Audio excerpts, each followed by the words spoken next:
today's video I'm going to show you how you can easily enable or disable the notification messages that normally pops up on your laptop or PC.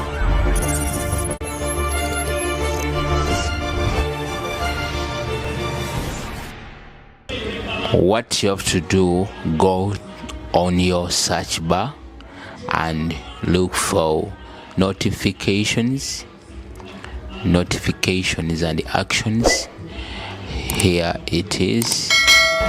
It will bring you this window where you see notifications and actions, quick actions.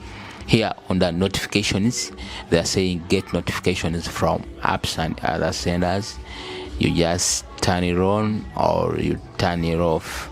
Yes, you have to go ahead and uncheck all these settings. Yeah, when you go down here, they are saying get notifications from these senders. Here you can disable or enable.